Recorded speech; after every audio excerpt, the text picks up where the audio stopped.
Well, welcome everyone. Welcome to our brand new podcast from the Ho'okele Department. My name is Becky Sampson. I'm the host, and I am here with the amazing Elder Bobby Akoi. Aloha.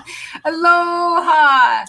Hey, this is our very first one, so this is going to be a fun. We're going to deal with some technical. We're going to challenge our technical. Bear with us. Yes. Bear with us. So we are really excited about doing this because the purpose of this podcast is to get the alumni telling their stories. And if I can I just briefly share why I'm so passionate about this? Is that from the moment I got to beautiful Laie, I realized just how amazing the stories are of the people here. And the more and more I learned, the more I wanted to help share and create a platform where we can really share, talk stories, you guys call it here, right? Mm-hmm. And so thank you so much for being on the show today. You're welcome. Thank you for inviting me. And being willing to share your heart. And this man made me cry within seconds of talking to him. And so I just want to kind of give you guys a heads up that at the very end, we're going to go about 45 minutes.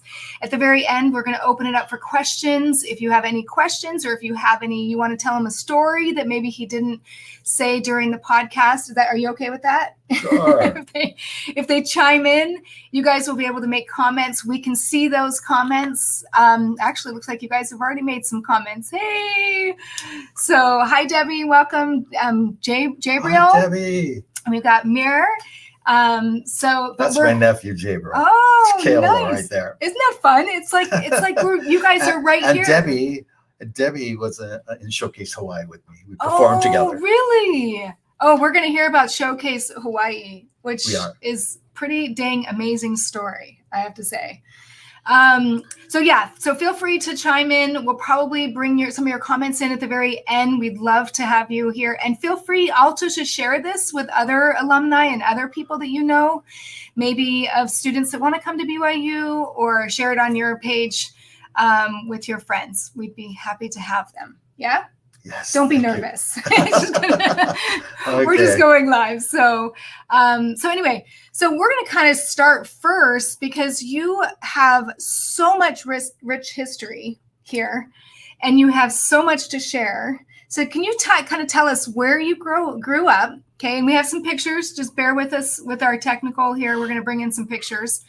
But as you grew up, what brought you to BYU? What did you study? And we can kind of start from there, right? Okay. That sounds good. And make sure you're loud enough so they can hear you. Okay, I hope you guys can hear me.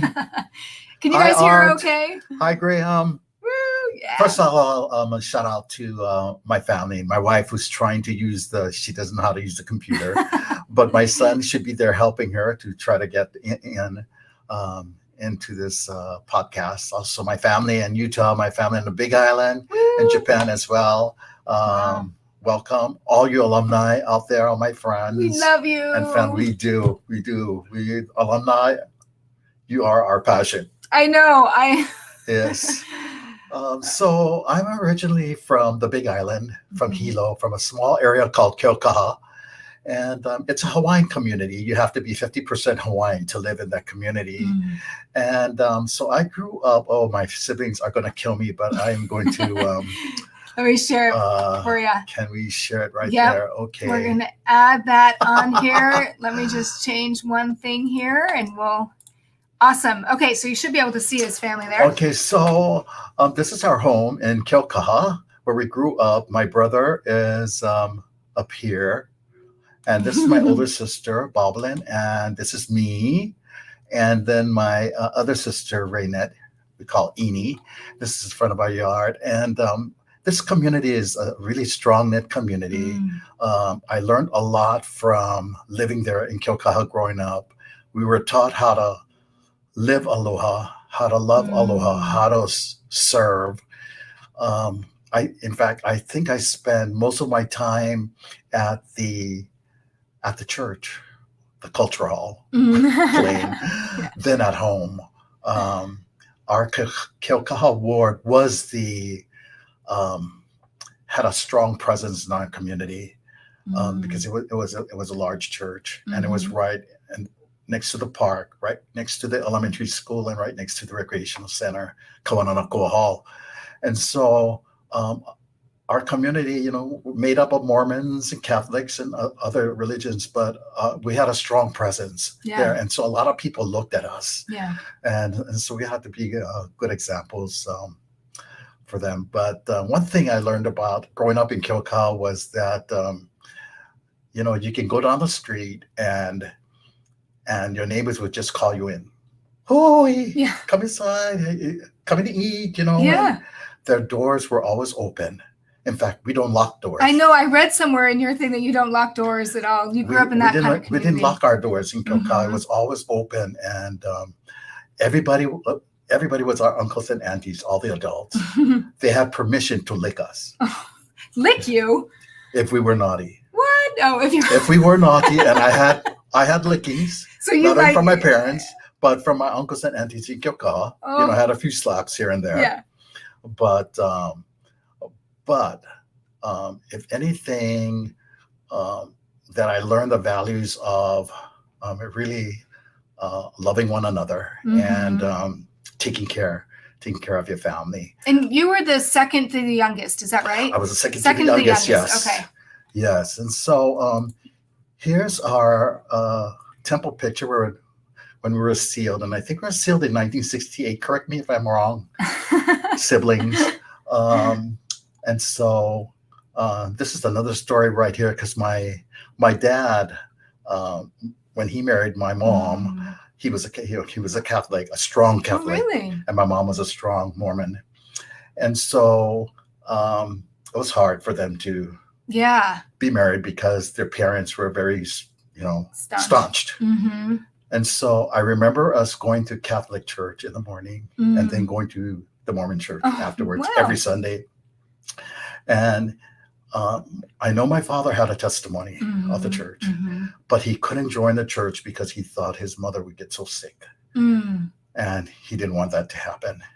And so there was a time when, 1 year before this temple picture, when the president of the temple, Hawaii Temple, came to the Big Island to do some type of meetings, and someone told him, there's a guy out here. He's a non-member, but he's serving in the church. But he's a good guy, but he's just not a member yet. So I remember being in the house, and he came by. He stopped. My dad was in the yard, and he was talking to my dad. And basically, what he told my dad was that my dad basically told him that I can't join the church because of my mom and dad. They're Catholics, and I can't. Yeah, he felt a strong allegiance. Yeah, I just couldn't do that to them. And then he promised my dad that if you join the church, he said, sorry, that your mom would outlive all your children, all the children. And so my dad really took that to heart. He did finally get baptized, and unfortunately my grandparents were very, very unhappy. In fact, they didn't talk to my mom for 7 years. Wow.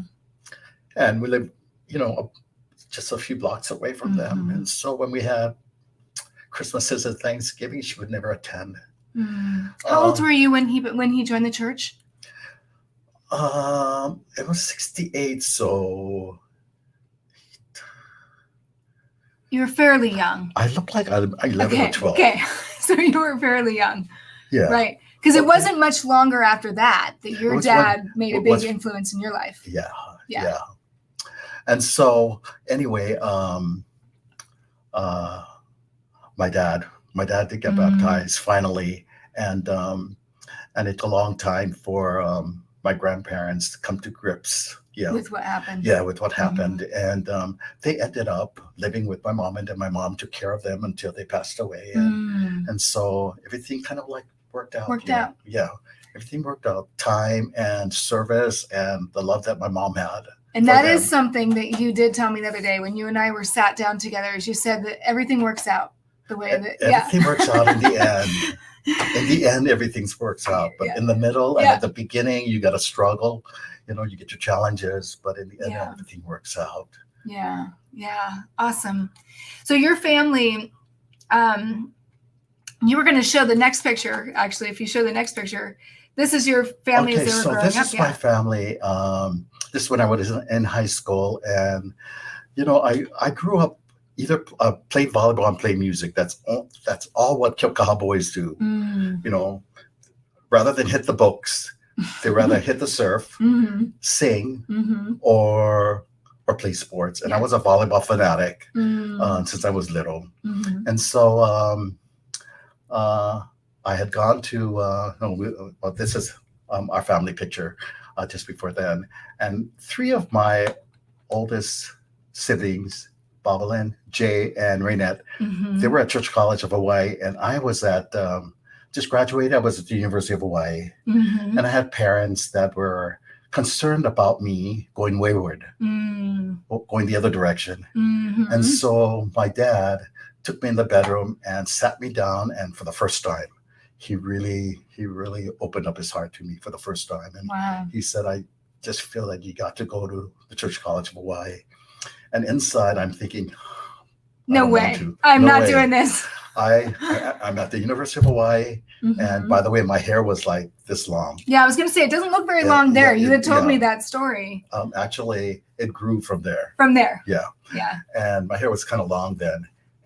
But then I just felt kind of prompted, and I felt like, I need to listen to my dad, and so I did.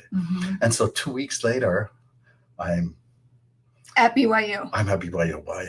And all 3 of your other siblings, well, your 3 older siblings were here. One graduated. The oldest one graduated, and my brother just graduated as well. But he was working at the Polynesian Cultural Center his first year there. And then my sister was still going to school there. My other sister was still going to school there. But so you got to tell the story of when you got here, because So when I got here, okay, I had to cut my hair right. So my brother said, okay, let's go in the bedroom, let's cut your hair. So he was living in Honolulu at that time. So he cut my hair. The next day it was registration. Now registration then and registration today is not the same. Right. So different. We had a long line from the entrance of the Aloha Center all the way down to the cafeteria, all the way down, you make it all the way down to the McKay foyer. I mean, that whole hallway was just lying down. And so at the door was this honor code representative. And he would look at you and he would say, okay, your dress, your hair is cut, you can go. Okay, so it was my turn, right? So I just cut my hair right the night before. So I go in, so excited. And then he says, brother, you got to cut your hair. And so I told him, I just cut my hair last night. And I gave him that sad story. Like, I really never liked come. You're like, I don't care. I didn't really want to come, but, and he said, I'm sorry, you're going to have to cut your hair. And so I just kind of felt bummed. And I told my brother, I'll forget this already. And she said, no, let's cut it again. So he cut it again. And then my life just kind of changed after he cut it, because this is how I looked after he cut it. Okay, so I got to show this picture. I got to show it because here we go. So here's the picture. Okay, so hold on. Before I show you the picture, the new me at BYU-Hawaii, this is my 5 siblings, This is Boblin right here. This is their high school graduation years, okay? And my brother Jay, most of you know him as he was a 2-time All-American volleyball player and also the BYU women's volleyball coach before Wilfred Navolta, and also the men's volleyball coach, the BYU volleyball coach. This is my sister, Raynette, and my younger sister, Judith Adolfo. Nice. And of course, this is me. Look at the hairdo. Look at that hairdo. And this was right after you cut it? This is my high school picture. Oh, this is high school. So okay, from here on, it grew. Yeah. Okay, I let it grow. All right. And so he cut my hair, and I just knew that I was going to change because everything at BYU was so different. And so this was the new me. Oh, excuse me. This is us today. Can you believe us? Woohoo! 60 pounds more than before. Well, it's just more love to love. More love to love. We're with my mother right here. This was last year at my retirement. Aw. And we're holding up in chronological order. Mhm. Chronological order. 1, 2, 3, 4, and 1, 5. 2, 3, 4, and 5. Right there. So there's your brother that cut your hair so you could come Yes, to that's school. the brother that cut my hair. Okay. That's awesome. Sorry about that. And so this is the new me. Okay, so I'm at BYU-Hawaii, and I've been going to the University of Hawaii, and there's no like dress code, yeah. And So this was a big adjustment for you because I think you said you were kind of going through, and hopefully you're okay with me sharing this. sure, You were kind of going through a difficult, rebellious time of your life. I was, So and this that's why my was- parents were really worried about me Yeah. because I wasn't doing the things that I should be doing. Right. I should be preparing for my mission, and I wasn't. Right. So they were really worried. I wanted to send me to a church school. But when I got here, and everybody, all my roommates were return missionaries. Mhm, mhm. And I got stuck with these guys. One guy from Tonga, one from Fiji, all in the same room. I had Rennie Booth from Spanish Fork, Utah, Japanese, one Taiwanese, and one from Hong Kong, and myself. And so That's a lot of diversity. That's what. but they were all return missionaries, and they were all spiritual, and I felt so awkward. And you said that they were like carrying around their scriptures. You're like, that's not. Not only them, everybody, because we have our religious classes, so everybody would carry the scriptures around, and I'm not used to doing that at home, and so things just started changing, and then one day, wait, I think it goes right here. I'm going to show you a picture of my cubicle. Like there were 8 of us in one big room, separated by walls, and we didn't have doors. We had curtains. So somebody took a picture of me and opened the curtain. As you can see on my volleyball shorts right here. Yeah. And I did study. You can see right there. And notice there was no computers back then. No computers. No. Oh, boy. No computers. Can believe you it or not, that? there weren't computers, like personal computers when I went to school either. Oh, gosh. And so here's the important thing is alarm clock. Yes. Because without that, you'll never make it at school. Okay.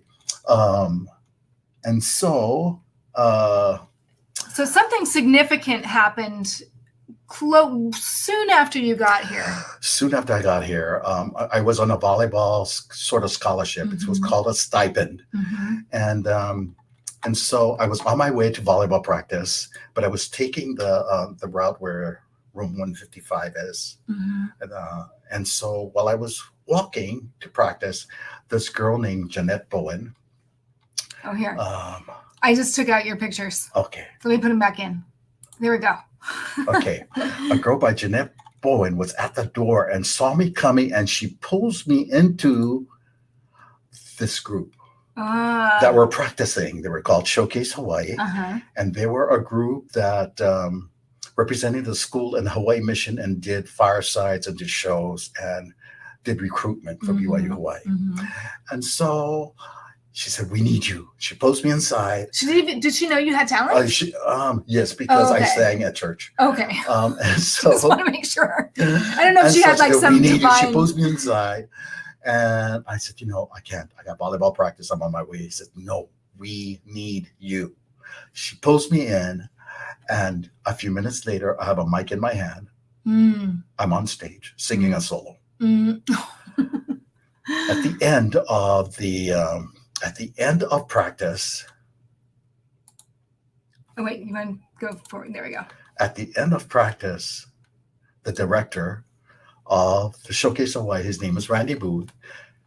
He's just 2 years older than I am. He just got back from his mission in Germany in August, and in September was asked to do the Showcase Hawaii as a student, to be a director. And he says, "Bobby, can you come to a rehearsal at 7:00 tonight?" just for a bunch of you guys. And I said, yeah, okay. But I wasn't going to go home because I couldn't, you know, I had volleyball. Volleyball was like your number you one. know? Who cares? And so I went to dinner because I missed volleyball practice. I went to dinner, I ate. And while I was eating, this thing was eating me up that I had to go to the rehearsal. And it kept bothering me because I knew I couldn't because I had a volleyball scholarship. Long story short, I didn't play volleyball that semester. I ended up with this group, and this group really turned me around. Wow. Turned me around spiritually, academically as well. Really helped me out. Does that bring you back to the moment, seeing their pictures of them and their faces? I love to see these guys. They are like brothers and sisters to me. And, you know, I think. Which was called Showcase Hawaii. Right. Which for some people, I mean, obviously the people that are going to be watching know what that is. Sometimes some people know what that is. It's kind of like the Young Ambassadors. New ones, those after 1999, because that's when we stopped. Don't know anything about Showcase Hawaii, but of course it's a entertaining group that entertained and I think went to the Orient 3 times. Wow. So you guys traveled all around the world. They went not all around the world, but to Japan, to Korea. I think they went to Thailand, also to the United States, to Utah, and you know, all over Hawaii as well. So these are all the alumni. These are all alumni. They're all graduated. You know, they're all seeing themselves and saying, "Oh man, look how skinny I looked." Well, aren't we all a little more skinny when we were younger usually? Shucks. Yeah. So did some of these, so here's a question for you. Did some of the people were they also working at the PCC at the time? Because this was at the very beginning stages of PCC too. Yes. So did you guys dance? Just a few of them. I was. Okay. I did. But then when we had shows, we would have to get excused from work. They didn't like that, of course. Yeah, of course. But they were gracious enough. And so, but. And so you weren't able to do volleyball and. I wasn't able to do that. So I gave up volleyball that semester right then and started with Showcase. And just 2 months there. By the beginning of November, I could feel my heart softening up. And I remember going to a vacant room, a vacant unit right next to Unit 13. Now it's Unit 14. Nobody was in there. And I remember kneeling down and asking my Father in heaven for direction, asking him for forgiveness, and asking him for what seemed like an hour. I was on my knees. And I've never prayed out loud. I've always prayed in my heart, privately. But this was the first time I prayed out loud. And I got my impression. Still small voice told me, you know what to do. I don't have to tell you what to do, but you know. Yeah. And I knew I had to prepare for my mission. And once that impression came into my mind, that was at night already.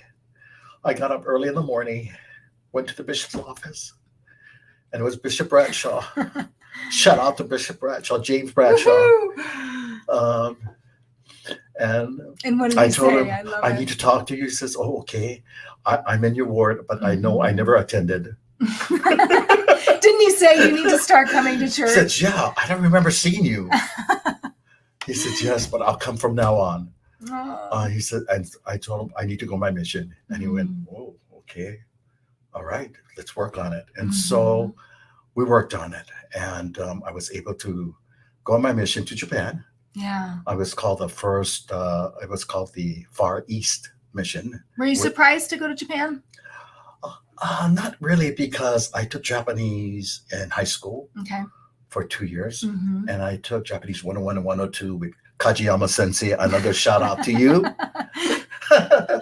Yes, I got a minor in Japanese from him. So yeah. So you went to Japan for your mission. Yes, I went to Japan on my mission, and so actually, let's back up a little bit because one of the things that you shared with me the other day was how influential Booth was, Randy Booth. Yes. And because we talk about pivotal moments and pivotal moments and people. And he was a really big, I mean, obviously this group was really big for you because it kind of helped you find who you were. And also these return missionaries that you lived with, right? I mean, coming from, I'm not serving a mission, I don't want anything to do with it, kind of thing, to, gosh, I think I need to go on a mission. That's kind of a big thing. Thank you for reminding me, because Randy was the most influential person at that time. Mm-hmm. My mom was praying at home that somebody would soften my heart, and this is the guy that did it. And he made me read scriptures every morning. In fact, we read scriptures before as a group, as a showcase group. We would read scriptures first and then rehearse at 6 o'clock in the morning. Every morning we rehearsed.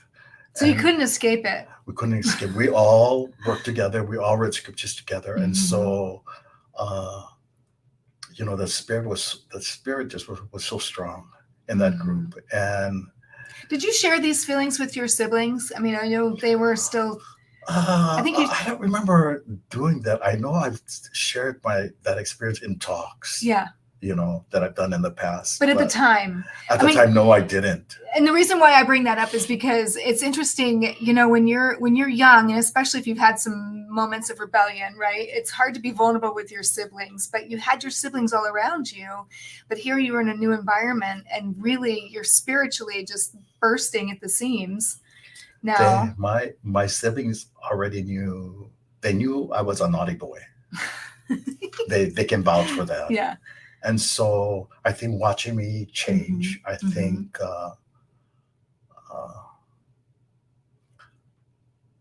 they realized that, hey, I think this kid is turning himself around, and so I ended up up going on my mission, and it was largely because of his influence, of Randy's influence, and Randy still.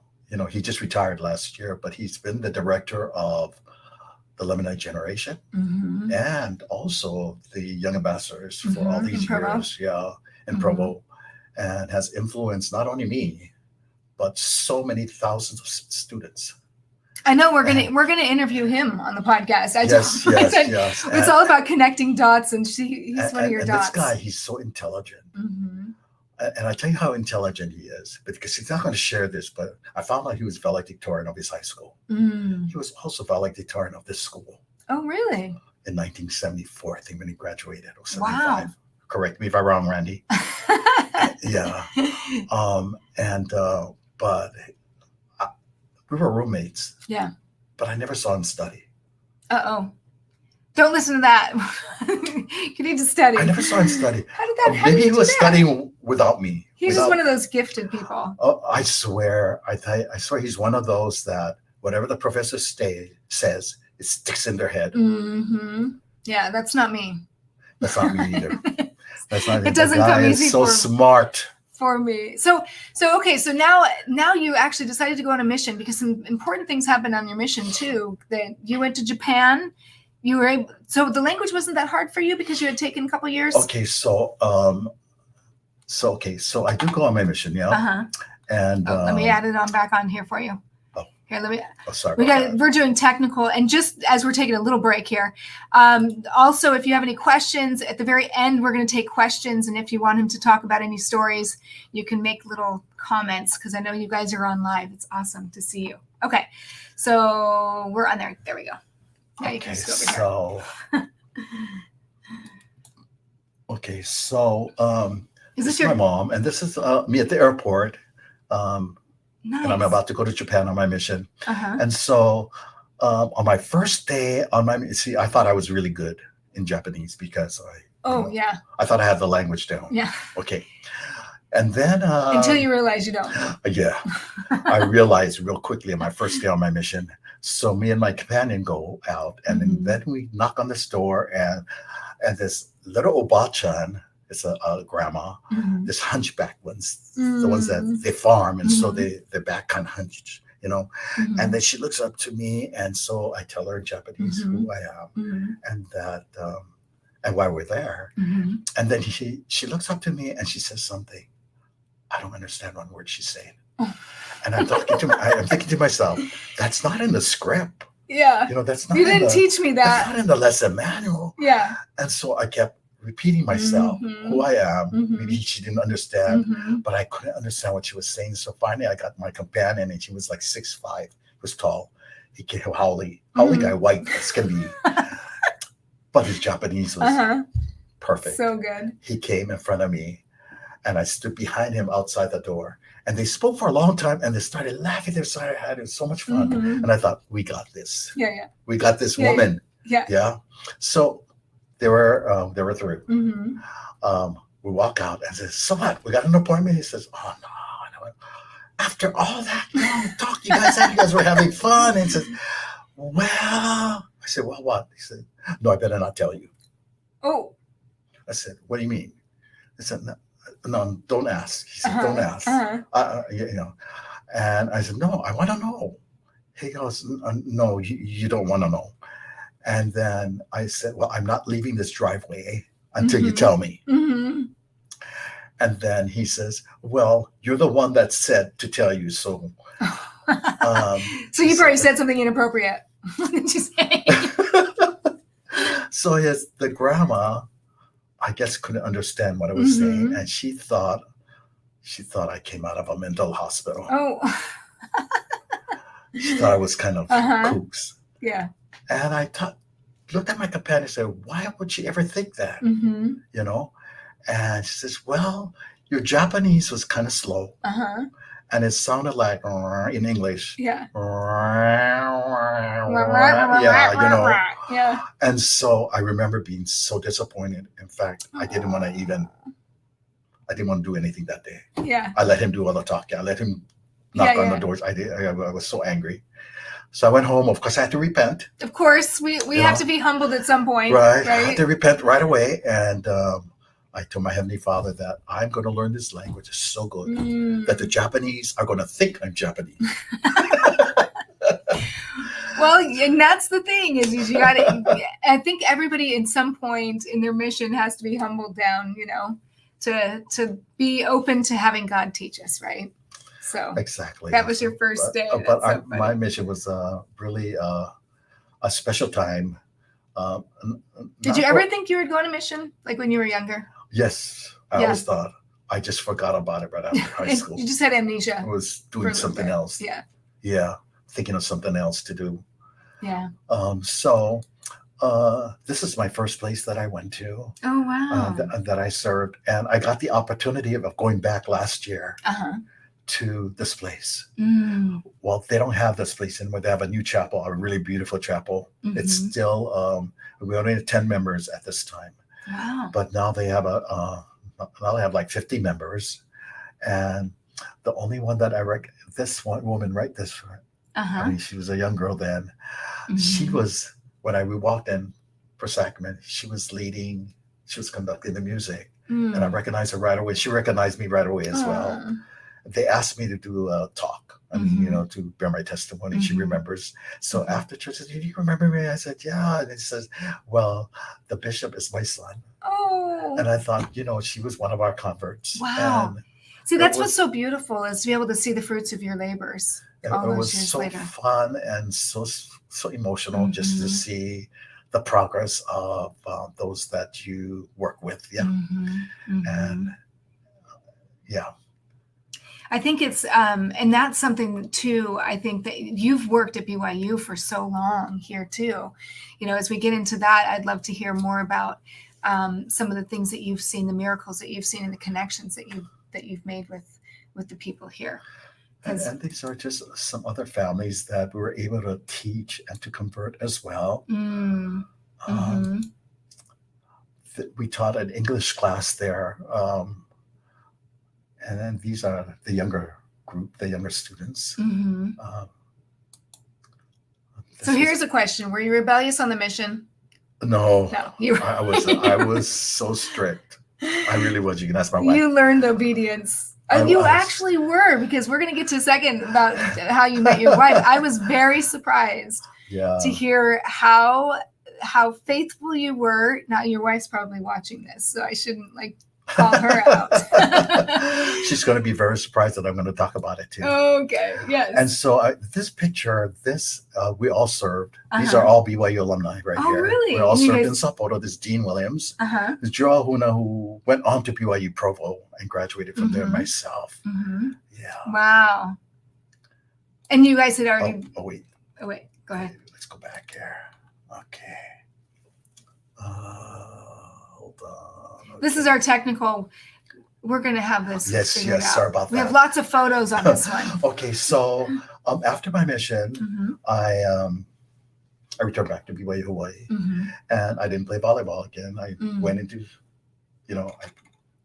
I Which one? signed for Showcase Hawaii again. Sorry. You want the next one right there. Yep. We'll get it. Okay, we'll get it. And this is our group when we came back. And I think one of the most significant experience that I had when I got back in Showcase is when we went to the Big Island. And that's where I come from. And so we performed at this carnival in Hilo, the Hilo JC Carnival, right next to the Hilo Auditorium. And so all my family's there. My friends come to see us perform, my parents as well. So we're taking out what do you call that? The speakers and the sound system. And it was a Gray Line bus. So we lift up the trunk in the back like this. And then we take out the speakers. While I was taking the speakers, the trunk fell on my head. Oh no. So it's a big bump. So I moved to the side, and then the trunk just kind of slammed right. And I was okay. I mean, it was a hard bump. Yeah. It was okay. And so I'm carrying the speakers all the way to where we're going to perform. And then one of the guys saw me, "Bobby, you're bleeding." And so I said, "Where?" And so I had my shorts, my dancing shorts in my hand. So I just went, okay. So we went to the first aid. Every county fair there's a first aid. And Randy took me there. And so I walk in, I sit down, okay. And then I said, "Okay, what's up?" He said, "Oh, the trunk fell on my head." He goes, She goes, "Oh." She goes, "Oh," and "What's the matter?" She says, "Oh, nothing." She You goes, had a huge gouge? She says, "No, nothing." Oh. And so I go, "Oh, okay." So my grandma and my grandpa came, Akoi came to the show, and they were there with me. The ambulance came to pick me up, and we went. Okay. While I'm there at the operating table in the Hilo Hospital, my cousin Amin gives me a blessing. So I'm laying down on my side, and then there's this glass of blue water with this fleshy thing, like swimming in the bottom. So I tell the doctor, and the doctor happens to know Japanese. He's Japanese himself, but he was speaking, so we were speaking in Japanese. So I asked him, "What's in this bottle?" He says, "They didn't tell you?" No. I said, "No." And he says, like any local brother from Hilo, brother from Hilo would say, he says, "Brother, that's your ear." Oh, you're kidding. And so I'm going, what? I think I'm hearing you wrong. He didn't say ear. So I said, "What?" He said, "Brother, that's your ear. It fell off." Oh, he was playing with you. And I went, "No way." Then I started crying. And then all these negative thoughts started coming into my head. And like, thoughts like, how am I going to perform on stage now? Nobody's going to want to marry an earless man. That's horrible. And so then all of a sudden I thought about the Savior, and I thought, okay, the ear is nothing compared to what the Savior went through. And he did what he could, Uh-huh. wrap me up Mm-hmm. with the bandage. Mm-hmm. Then, but I headed back to the county fair, and it was over already. Everybody was on the bus waiting for me. Oh. So I walk up, I Yeah. walk in, and everybody's surprised to see me. They're so happy that Uh-huh. I'm walking. Uh-huh. Uh-huh. And so then I find out the second half of the story. Mm-hmm. Well, when the nurse goes Yeah. in the first aid office, Yeah. Randy's by the door. Uh-huh. The nurse goes to him, Uh-huh. whispers in his ears. Uh-huh. Randy goes, he goes like, and runs. Oh He goes and no. runs. Okay, this is what I found out. Randy went to the group. Mm-hmm. Says, everybody get to the bus. Mm-hmm. We have to find for Bobby's ear.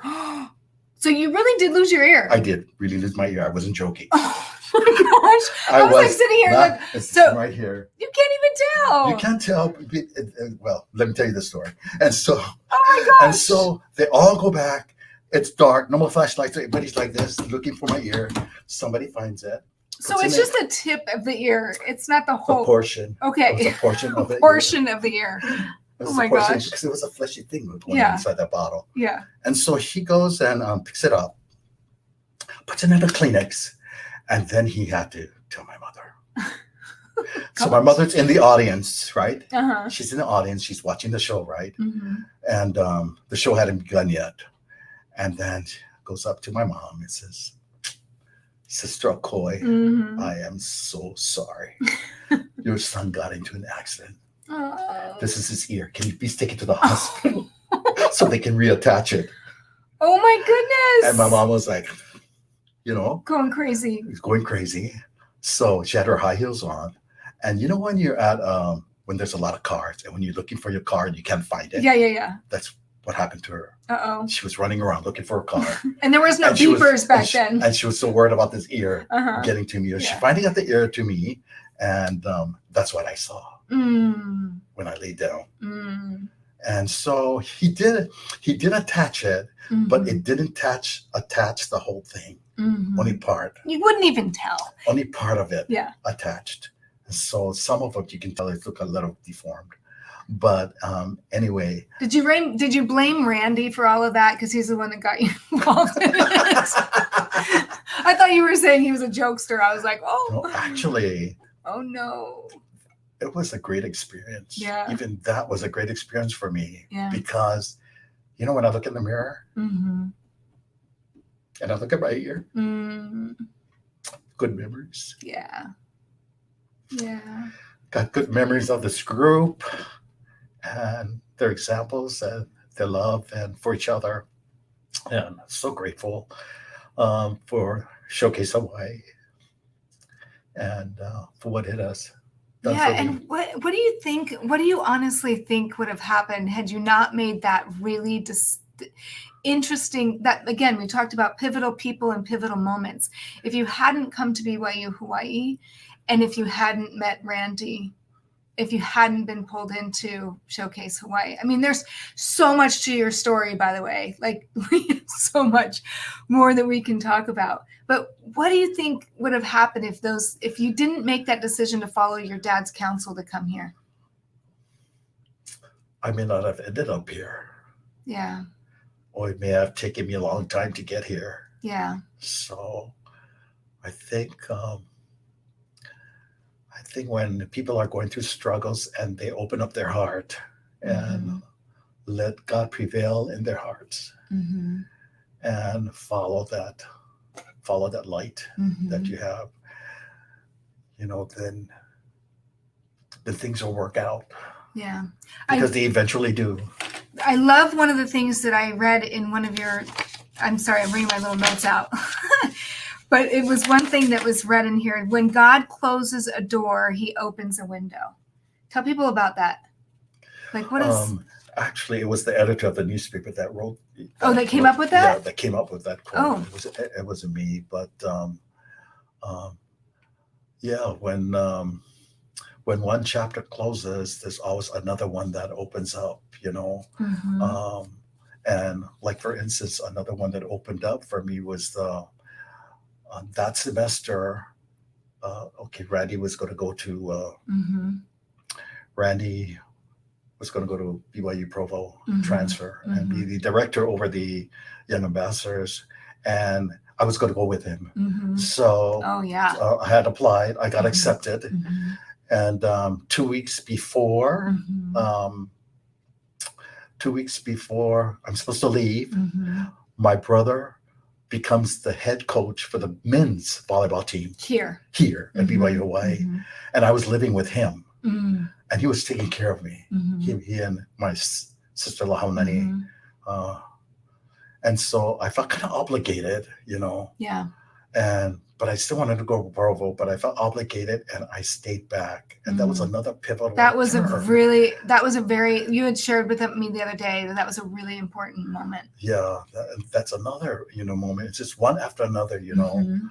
uh, and I'm glad I did, Because you've now worked for BYU and PCC for how long? How many years would you say it was? 34? Well, I've worked. I really haven't worked for BYU. It's mainly PCC. Mainly the PCC. I went to BYU as a student, Mhm.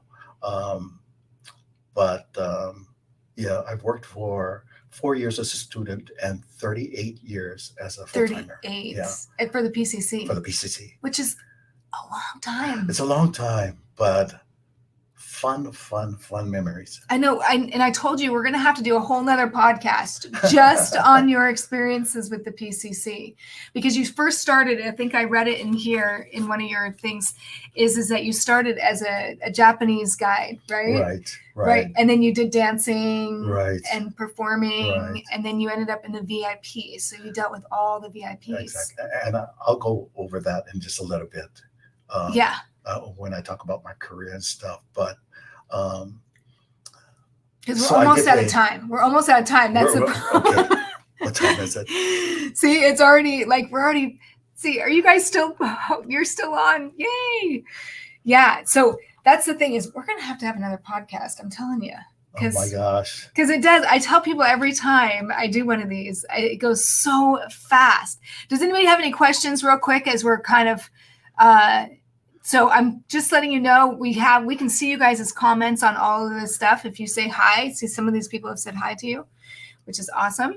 And I know that this place, one of the reasons why I think that you were suggested to me to have you on the podcast is because you do so much for this community. And I don't mean to cut you off with some of this stuff, because I think we'll probably have to come and have you bring on again, and to hear everything. But to being able to be such an influence, why do you think people? This is a tough question, because so many people look up to you and respect you. Why do you think that is the case? I know it's going to be a hard question for you to answer. I can give you a hint. Yeah, so here's a hint. Because I think that you are so service oriented. You are 100%. What can I do to serve the Lord in this community? And I think that that's apparent to you deciding to stay here, and for you doing what you did for the PCC, for what it has given you. I mean, look at how it's changed your life when you came here to deciding to go on a mission. And we didn't even get to that story about how you met your wife on your mission. But let's just say you didn't date her on the mission, but you met her on the mission, right? Yes, I did. And to being able to come back here and spend a life, because you went a couple different places, and then you settled here. Yeah, well, it was about that time when I was playing volleyball. In fact, when we played our last game with BYU Provo here on campus, my wife came for 4 days. Not my wife, but she was an interest. Yeah, she was my interest, and we had met twice on my mission. Once at a mission conference, and at the very end of my mission, we met again. Mm-hmm. We didn't meet up till 2 years later, and there's a lot of story in between of that. Yeah, but we didn't meet till 2 years later. when I called her and she said she was going home to Japan. And I Yeah. said, why don't you stop in Stop Hawaii? by. Because you always wanted to come. Mhm. And she said, oh, but I have 2 friends. And I bring your friends. We'll Mhm. find a place. Mhm. So she came, and 4 days later, I proposed to her. So And she said, we hadn't really dated yet. and she said, And she said no. no. She She said said no. And I said, why? She said, because I like somebody else. Oh, okay. That makes sense. So I asked her if she would pray and fast about it, and then, and then let me know. And so she did. 2 weeks later, she called. She said she talked to her parents. She talked to her bishop. She talked to even the mission president, who knew who I was from Maui, Mm-hmm. Teruya, President Teruya. And they all told her to go for it. Mm. And so we went for it. And aren't you glad? I am so glad. Oh. I am so glad. And so we did get married on. Let's see the picture. Wait, no, this one over here. So then just go through that. There we go. There's So we this get beautiful. married Oh on- wait, let me put it on the thing so everybody can see it. There we go. Sorry. So we did get married on July 4th on my birthday, 1978. I know. I was going to tell you, July 4th. Who gets married on July 4th? Who gets married on Freedom. their birthday? Oh, and your birthday? I know, yeah. Your birthday, 4th of July. I don't know why we did it that way. That's awesome. I know. We must have been crazy. Oh, Yeah, look at how so- cute you guys And are. we were still going to school at BYU. Uh-huh. She and I were going to school and working at the PCC at the same time. Mhm. In fact, our firstborn was a TVA baby. Oh, which And the- TVA? For some of you, This is Building J, folks. Building J. The Is it studio. Is it still around? It's still around. Oh my gosh. It's still around. Wow. It's still there. Wow. Okay. Akoi had a boy. Akoi That had a is so boy. cute. Yeah, that's my oldest. And so I graduated in 1980. Wow. You can see President Shumway right here. Yeah. And there's a whole nother story to that too, right? Well, I think it was actually, that's okay. Yeah, so let me just go right into Okay, do you need me to go further? and so I was working at the Polynesian Cultural Center as a student. I was a So go further here. okay, hold on. We're gonna I'm have to go quick. bypass all of these. Okay, this is my family. Oh, beautiful. I have 11 grandchildren. Wow. Oh my And gosh, so look at those. I was a old- Japanese tour guide while I was here at BCC. I Uh-huh. was also, and my wife was a guide with me as well. Because she spoke, okay, Yeah, she's from Japan. She's from Japan, but she served a mission in Japan. She wasn't a missionary. She was a stake missionary. Oh, She she was was a stake missionary. Yeah. Oh, now I get it. Okay, Yeah, I get it. All right. And then I also sang at the night show. I was a musician and also a dancer as well. Wow. Um, Look at those lays. My and goodness. I also served as the supervisor at the Hawaiian Village. Uh-huh. And the alumni can see all their pictures here. They probably say, oh, there's me and there's me.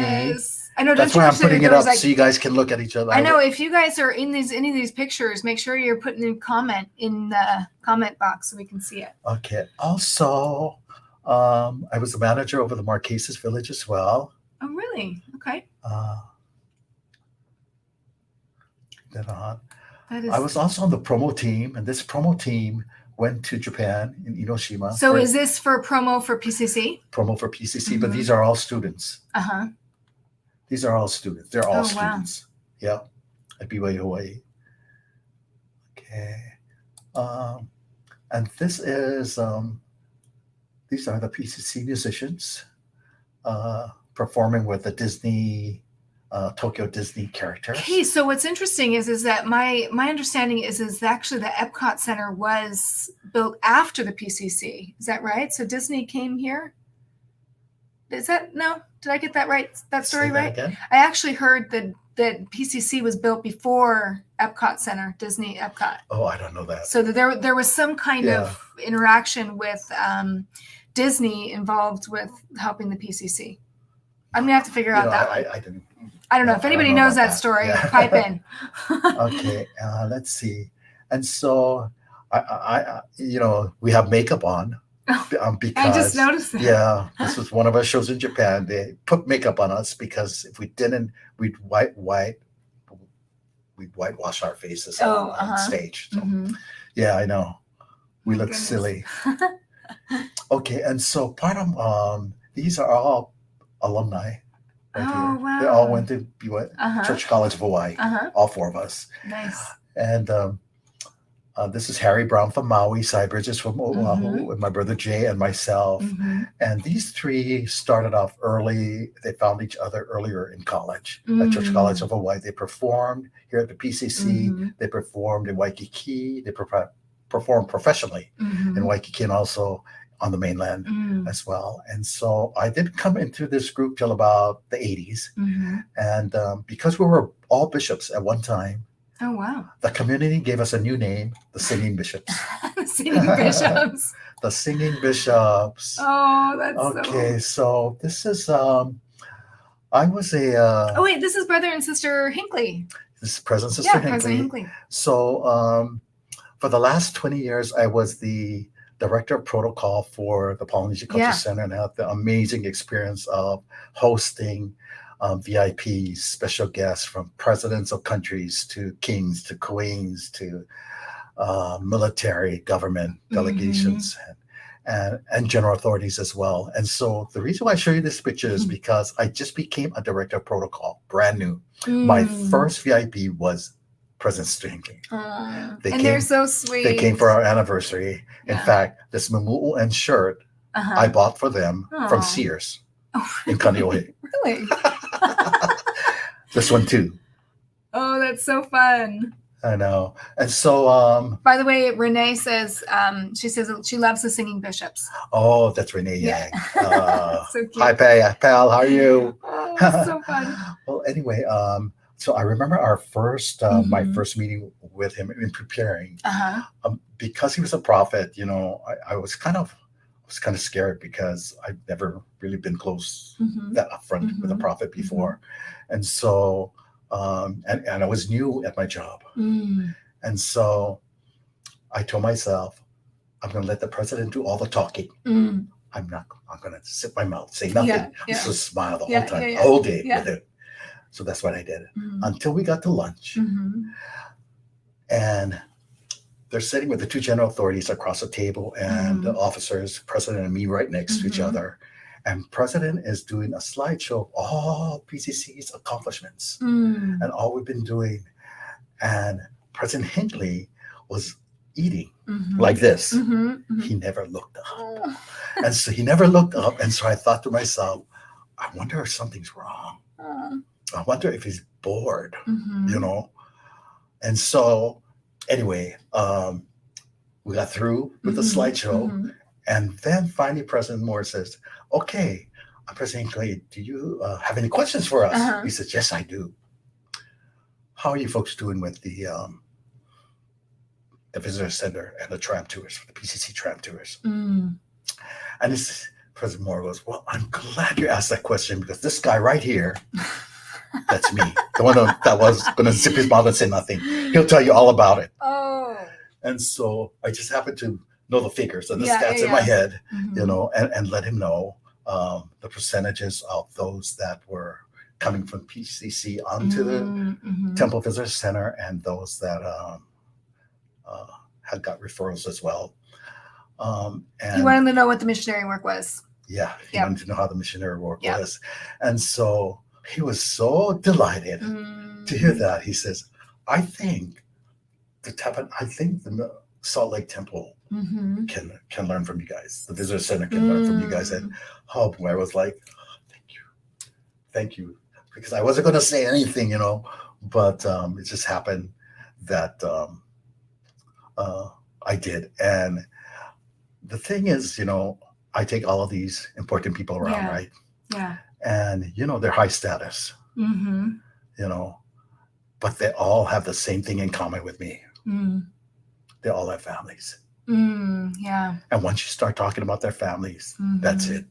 They open up. They open up. They talk about their kids, more alike their children, than we are. And you know, you always stay away from politics. You always stay away from religion when you talk to anybody, any VIP. But you start with their families, boy. So really quickly, really quickly, I'm just going to go over some of the VIPs that have come to the Polynesian Cultural Center and visited the BYU at the same time. This is President Monson and his wife, and I think it's her birthday we're celebrating. Oh, yeah. Beautiful. And was it you that I was having this conversation with the other day, that this place is probably one of the most dedicated, was that you that I was talking to about? Yes. That I really loved that. I mean, there is a special spirit about this place in Laie. And that is something that I would love for you to touch on, is what makes it so special, and partly because of the prophets and apostles and the dignitaries and people that have come from all over the world to come here. But it's been not dedicated, but also blessed. And this is a real purpose here. Yeah. And you know, Laie was a pu'uhonua. It was a city of refuge. Yes. The thing is, it's still a city of refuge. Yeah. Yeah. It's still a safe haven. Yeah. We're in a bubble here. Yeah. And because of the temple. Yeah. And because of BYU, and because of the Polynesian Cultural Center, that triad right there is the main thing here in Hawaii, because the temple takes care of the spiritual thing, the education, of course, BYU, and the cultural thing is PCC. And so that's what makes this so unique. That's what makes this place so unique. And like I said, many of our prophets and apostles have dedicated this place many times throughout the years. If not, you know, this place generally, it's buildings. And I think the last one, it was Other Utorf that did our marketplace, dedicated our marketplace. That was the last time. When he was we here. had a dedication here. But this is President Hunter. Did you ever think you'd be in this position to meet all these amazing people? I never thought a boy from Kilkaha. A rebellious boy. A boy from Kilkaha doing this. Hello. Yeah, but God had a plan for you. He did. He had a plan for you. Did. And I never thought that it would be something like this, though, honestly. Yeah, but now you're making me cry. That's when we really tap into what God's plan is for us. Then he puts us where we need to be, when we need to be able to influence the people that we are, to be part of his mission, not ours. Exactly. And that's one thing I really get from you is that yes, you could have gone to Provo, and yes, you could have gone to the other schools and stuff, but I think that you really felt called here. Right? You feel called here, like a lot of us. Oh my goodness. Exactly. There was a time that I thought that, you know, when I got my master's degree, I was trying to get out of the cultural center. Yeah. I tried hard. You know, I was applying all over the place, but nothing was happening. Mm-hmm. And so David Hanneman, who was my mentor, you know, he was watching me the whole time. And he was waiting until I graduated with my master's degree. And as soon as I graduated, he just kind of picked me up and just put him under his wing, you know, and so grateful for him, because I learned everything about protocol from this man. I would have loved to interview him. I was sad when I heard. I know. Yeah. It would have been awesome. He was amazing. This is amazing. Elder and Sister Worthlin visiting us. Oh. I have a story about him too. This is Apostle Razvan and his wife. Oh yeah. This is the Uktors. I just love these guys. Okay, I just saw him on Facebook yesterday dancing with his wife. I think that was their anniversary. Isn't that wonderful? How cute is that? They are so wonderful. What a beautiful couple. I just love being in their company. Mm-hmm. Mm-hmm. And Elder and Sister Oaks. Yes. Now, Sister Oaks served a mission with me in Sendai. Really? Yeah. Now, this is his first wife, right? She knows my wife. Huh? This is his first wife, right? This is his second wife. Oh, his second wife. Okay. This is his second wife. Yes. Oh, she's McMain Shimai. Sister McMain, if you're watching. Wow. Sister Oaks now, I'm sorry. Jay and David are the best team at PCC, Renee says. That's right. That's fun. And this is Benny Kai, one of our MCs and one of our musicians that passed away. He's a wonderful brother of mine. Okay, then, is this the Maleatoa right here? This is a ceremony? President Moore, yes. This is the Prince of Saudi Arabia. Wow. When he came, there was only 10 of them, but he reserved the whole floor at Turtle Bay. One whole floor just for him. Then he asked us if his cook could go into our kitchen and cook their food for them. Yeah. Really? Which we you did. guys were okay. Nice guy. Yeah. Nice guy. No women in this party, just all men. Mm. This is the premier of Taiwan. Mm-hmm. This is the princess of Thailand. Wow. Empress. This is the vice president of, I want to say Ghana, Mm-hmm. Africa. And this is the ambassador of the Netherlands. Which one in the middle? This guy right here. Oh, to the right. Mm-hmm. Yeah. Mm-hmm. And this is President Moore, our president CEO. Mm-hmm. This is the president, Gaston Floss, the president of Tahiti, the former president. Oh, wow. He was so excited to see a Tahitian village in the Polynesian Cultural Center. He was so overwhelmed. Really? That's sweet. This is Hawaii's first Miss Universe, Brooke Lee. Oh, really? Very, very Hawaiian at heart. Mm-hmm. I mean, Mm-hmm. as Hawaiian as you can get. Mm-hmm. She's that. Mm-hmm. This is the vice president of Taiwan. Mm-hmm. This is Marie Osmond, very classy woman. Oh, yeah. Right in the middle. In her right there. in her young days. Yeah. These are all our students right here, Mm-hmm. around there. Seriously, Yeah. what an amazing experience for students to be able to interact with these people from all over the world. They love it when VIPs come and visit. Oh, yeah. They love to take pictures with them. Oh. This is Junior Seau. Sorry, we're looking over on the other screen, just so you know. Yeah. And this is Marcus Mariota. Mm-hmm. This is my favorite princess. This is the Princess of Tonga, Pilo Level, right here. Right in the middle. Oh. Right in the middle. Here. Carlos Sukup, one of our board members, and one of the first students at Church College of Hawaii. Mm-hmm. This is Steve Young. Steve Young. He's from I grew up with Steve Young. I'm from the Bay Area. Yeah. Yeah, so Steve Young was like in our state. I don't think he was married then. No, he didn't get married till he but was he older. did tell me that he got married in Maui. Oh, did he really? Yeah. Yeah. Or was it the Big Island in Kona? I forgot. It was so long ago. And this is my niece, Hoku, That's my fun. sister's girl right there. Let's see. We're almost done here.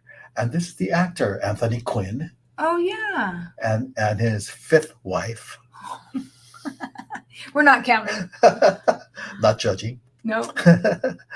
And the wife and the kids right here. Mm. The thing I liked about him was that when we went into the gift shop, the girl was just pulling things off the rack, Yeah. Mhm. dolls and stuff. Mhm. And so Anthony told him to put the things back. Said, "Oh, Dad, I want to get those." Said, "Nope, you're gonna have to earn it." Oh, you're like, yeah. Knows Yes. how to do it. I love you, Anthony Quinn. Yes, that's awesome. And of course, this is the Chinese Research Center of China. Mm. And these guys came for 1 week. They Mhm. actually, from the invitation of Gordon B. Hinckley Mhm. to them, and asked them if they would take a look at our church. Mm. So they went to New York, Mhm. Washington, Mhm. New York, Washington, Utah, No, they didn't go to New York. It was Seattle. Mhm. It was Seattle, and Hawaii was the last leg. Mm. The last leg. They were going home. They were with us for 1 week. They were learning about our church. Mhm. So we took them to our farm Mhm. and told them what we do there with welfare. We had them go to Charlie and Helen Goo's house Mhm. for family home evening because they Mhm. never experienced that Oh, before. wow. We took them to the young men and women in my Mhm. ward, Lala'i, fourth ward. Mhm. And the women learned how to make candy lace because we were making candy lace for the graduates Oh, yeah. because it was time for graduation. And then the scouting program, the men loved the scouting Oh, program. They wow. loved the Eagle Scout badge. Yeah, so what they think? I mean, Banner. because you guys were on the tail end of it. What they think of the church after all that? Oh, well, they were just loving everything Yeah. we were doing. They even wanted to take the Eagle Scout Oh, They wanted to take it home with them. I said, no, you're going to have to earn it, but you can put it on. you're gonna have to earn it. And we can take a picture. And so they all put it on, all of them, one by one, and they took a picture. They thought it was so cool because we explained what the badges were. Well, no, that's just like the actor that said, hey, you're going to have to earn it. And so you're going to have to get baptized. By the time the last day, they went around the cultural center and had a wonderful day there. And at night, we invited all the business people and also the church leaders and to welcome, have a dinner. And he spoke. This is the director. Now, this director is the one that talks to also the Pope, the Catholic Pope.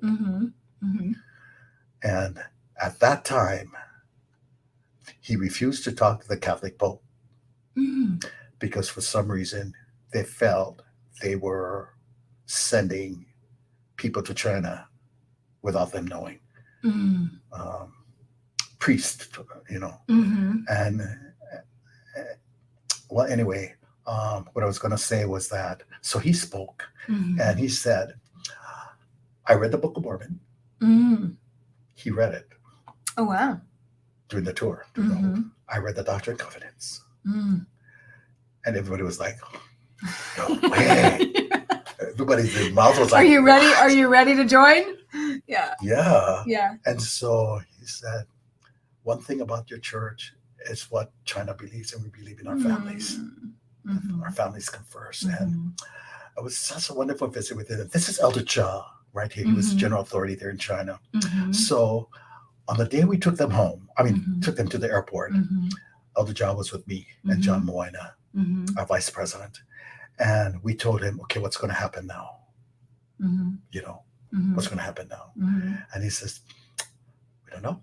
He says, you don't know. But I tell you, if the church opens up in China, we're going to need 300 mission presidents. Oh my gosh. We'll have to call all returned missionaries from Taiwan and from Hong Kong. To help out. And because of this visit, this was the first visit. We had a second visit. What year was this again? 1996. Okay, 96. Because of this visit, now we have branches in China. Wow. But only national Chinese people can go to it. Wow. Right. If I went to visit, I couldn't go to it. Right. There's no missionaries in Yet. China. Hopefully soon. We'll put it out there yet. And that's why I wanted to bring up, because this is the group that really started it. That's amazing. Started to have the church in China. Yeah. See, do you see how there's so many stories here. There are so many stories that are, we've got people, there's so many things that I think this place has been dedicated for the gospel, not only to building leaders. That's such a huge thing for here. That's everywhere you go and every time you listen to the original President McKay's thing saying, we're here to build leaders, to go out into the world to build the kingdom of God.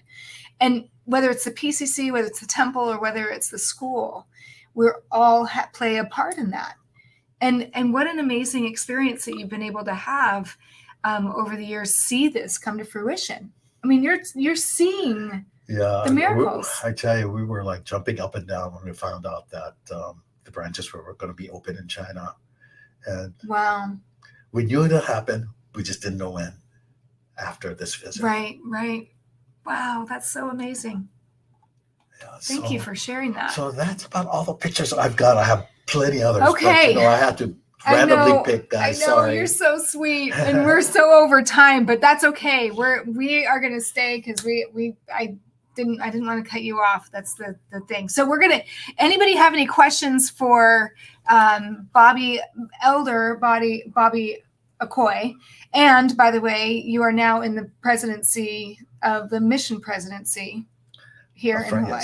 Yes. And the liaison. I'm the first counselor, and I'm also serving as the university chaplain. for BYU-Hawaii. So he's working with this. 2 missions. I know, you're so crazy. God's working you. But really, as a chaplain, you're really helping the students that come that are not members of the church. Yes. Making sure that, They're taken care of, yeah. Yes, they're taken care of. How about that? So they're taken care of. So, okay, any questions or any comments that you guys have before we end this podcast today? We could just go forever. That's the thing about these stories is we could talk story for hours and hours, and you have so much rich experiences. And I so appreciate your example of staying in the moment and being sensitive to the Spirit and realizing that those pivotal people in your life created those pivotal moments that have brought you to where you are today. Okay, so Lay's asking you, who was your favorite visitor at the PCC? President Hinckley. Really? The very first, was that the first one? Yeah, the first one. Yeah. He was just awesome to be with. And I thought you were going to say that he got on your case for not saying anything. God took care of it. No, after lunch, he was okay. Oh, okay. He opened up a lot after lunch. Yeah, he just needed to eat. And plus, we had him for 3 days, not just for 1 day. Oh, yeah. Yeah. And I think the next day we had him in a convertible in a Laie parade. Oh. Yeah, going around. And so that was fun. He's such a, when you look at his blue eyes, mm-hmm. you just know that he's a prophet. You know he's the man of God. Yeah. Yeah. And this is a very, very special place here. So we are excited as we're starting this. Crystal, Crystal is actually my cousin. So she has a question for you. Oh, you're kidding. What was the best part of Crystal? Hi, Crystal. Do you know Crystal? Yes. She's my cousin. Did you know this? This is a small world with me too, I come here and then realize I had 2 cousins here at the same time. So Crystal asked, what was the best part of being here? We'll actually put her question up here. What was the best part of being the bishop at BYU-Hawaii? Okay, so I served as a bishop twice. Uh-huh. At BYU-Hawaii. Mm-hmm. Once for the BYU 8th Ward in the early 90s, and then for the BYU Married Ward, 14th Ward in 2009. Mm-hmm. Yeah, so I think the best part I like about being the bishop is working with the students. Mm-hmm. They are so intelligent. They are so smart. They are much more than... They're even getting smarter. Yeah, they're much more than how we were when we were that age. I know. And much more spiritual, but I love to see them serve. And what I liked about is just the relationships I think that we built with them, with each student in the ward. Yeah. She says, I love you and miss you. 8th Ward was the best. I miss you too. Yes, 8th Ward rocks. Yeah, Crystal's one of my really close cousins. Wow. I know her very, very well. Wow, what a coincidence. So we grew up together. That's for dang sure. Okay, anybody have any last questions before we end this podcast? We are so glad you guys stayed with us today. This was kind of our first run. So you were my guinea pig. Good job. No, good job. Good job, you. You're the storyteller. She's so comfortable to talk with. Oh, it's a lot of fun, and there's so many amazing. That's just I can't even. For I know all of you guys that are watching, right? You have to admit that there's something that is just so special about this place that I don't think you can ever go and leave here without taking a piece of it with you, right? And then that's why I think a lot of the people want to come back and they want to get, when we did the virtual reunion, people were always saying, oh, we just want to go back. When can we come back? And it's because there's a very special spirit here and we feel very grateful to live here. Exactly. And, I know how the alumni are feeling because they all have one thing in common. Mm-hmm. They miss this place. Mm-hmm. Yeah. They really miss this place. This place has really challenged them. Mm-hmm. And it's been a spiritual foundation for them, for their families, future families, for their careers. Mm-hmm. And they always look back at it as great memories and they want to come back. They Well, want to that's come what- back if anything, just to visit. That's what we hope that through this experience of doing this podcast is allowing them to come back and to share these stories. Art says something. Bobby, the students here will put your little comment up there. Bobby says the students are very smart. It takes one to know one. You are one of the pillars of BYU. Are you, Art? That was so cute. Really enjoyed this time with you. Thank you That's my sister. so Thank you. How long? Thank you so much for coming in. You guys, we're going to be doing this at the beginning of the year. I know we're going to take a couple weeks off, but then at the beginning of the year, we're going to be doing these on a weekly basis every Friday for Aloha Friday. So you can tune in with us, or also you can tune in live, ask questions, interact with the alumni. We were going to do it separate, but we decided to do it together today. Yes. I'm so glad. I know we were going to do most of the time I'm going to be in two different screens, but you'll be able to come on, and we're going to put Lay's comment up here. Lay says Bobby is so talented. He can sing, dance, play volleyball, host head of state, be a bishop, chaplain, you name it. We love you, Bobby. Lay and I did a number in Japan, in Japanese. You did? For our PCC show. We turned. Lay knows Japanese? I want to learn to talk Hawaiian. It was the name of the number. It was a dance, and we sang at the same time. It was so much fun. Oh, and we love this. Sorry, is her name Renee? Is it Renee or Ren? Renee is a guy. Oh, Renee. Yeah. Sorry, Renee's a guy. I'm so sorry about that. But it's a good friend. Okay, well, we love you, Bobby. Aloha. Thank you. Love you too, I think Renee. Renette, that's my sister. It's your sister. Yes. Really enjoyed watching Bobby. Thank you, Edie. Bobby's the star of the show today. And all right, well, any last words before we let these people go for the weekend? Well, first of all, thank you for this interview. Absolutely. Thank you for sharing. Thank you. Love to share. Just for those that are listening, and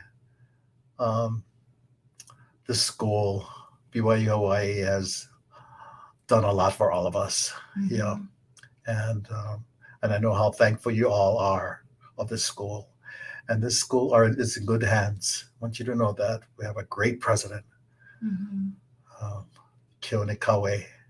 We have a great officer team as well, President's Council. We just have great people right now working for the school. We're in a pandemic moment right now, but the school is still thriving. We're still surviving. Yeah. And lastly, just want to wish everybody a Merry Christmas. Yeah. And Happy Holidays.